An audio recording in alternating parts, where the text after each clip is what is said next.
Paper ले लो भाई साहब, पेपर पेपर ले लो भाई साहब, पेपर कितने का भाई साहब पेपर? 500 रुपये। अरे 100 दे देना भाई साहब, 100 पेपर ले लो। पर आजकल कुछ चुनिंदा स्टेटों में बस यही चल रहा है। कुछ दिन पहले यूपी में आरओ और एआरओ का पेपर लीक हो गया, और अभी 17 और 18 फरवरी में हुआ यूपी पुलिस के एग्जाम का पेपर भी लीक हो गया। और एमपी पटवारी में भी यही हुआ था, और बिहार के दरोगा की शायद भर्ती थी, जन कांस्टेबल की भर्ती थी, उसमें भी यही हुआ था। मतलब ये पेपर लीक हो रहे हैं या फिर पेपर बांटे जा रहे हैं कि हाँ जी पेपर है तुम्हारा, लो जी पेपर ले लो। और तो और छोड़ो, कल जब मैं एग्जामपुर की लाइव स्ट्रीम देख रहा था, उसमें एक बच्चा बोल रहा था कि मैंने 145 अटेम्प्ट करे 150 में से, और पेपर मैंने 500 रुपये में लिया था, और जो है अगर होगा तो ठीक, नहीं होगा तो ठीक। उस बच्चे से पूछो जिसने दिन रात मेहनत करी है और जिसको सच में इस चीज़ की ज़रूरत है। मैं अपनी बताऊँ, मैं 9 घंटे की जॉब करता हूँ, और उसके साथ साथ मैं अपने 4 से 5 घंटे निकाल लेता हूँ डेली पढ़ने के लिए। और मैं 18 तारीख की पहली शिफ्ट में पेपर देने गया था, तो जब मैंने ये न्यूज़ सुनी तो सोचो मेरे दिल पर क्या बीती होगी।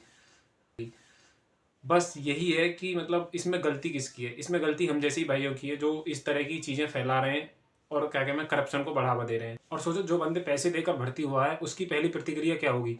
वो सोचेगा जो मैंने पैसे दिए हैं उन्हें जल्दी से जल्दी कैसे भी वसूल कर लूँ, और क्या क्या मैं दहेज लूँ। जब शादी करेगा तो वो क्या सोचेगा? दहेज लूँ, जो मैंने पैसे दिए हैं उन्हें वसूलूँ कैसे भी ना कैसे ही करके। और यूपी दरोगा में भी इसी तरह की न्यूज़ सुनने के लिए आई थी, लेकिन उसका कोई सत्यापन हुआ या नहीं हुआ ये तो मुझे नहीं पता।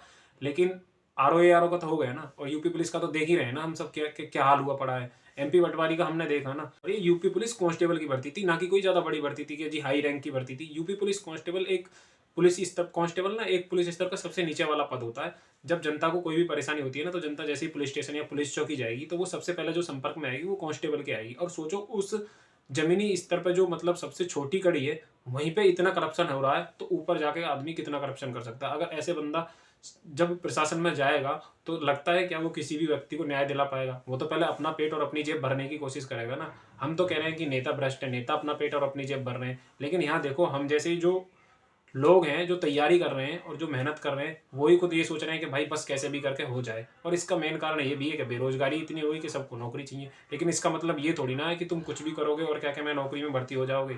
और मैं चाहूँगा कि भर्ती बोर्ड जल्दी से जल्दी इस चीज़ पे मतलब कोई ना कोई समाधान लाए। परीक्षा को दोबारा कराना है या नहीं कराना है, इस चीज़ से रिलेटेड बच्चों को अपडेट दे जो भी है। और बाकी तो यही है कि सब कि इन चीज़ों का जो ज़मीनी स्तर पर निपटने का जो समाधान है वो यही है कि हम अपने आप को सुधारें। क्योंकि रोटी की वैल्यू उसे पता है जो भूखा सोया है।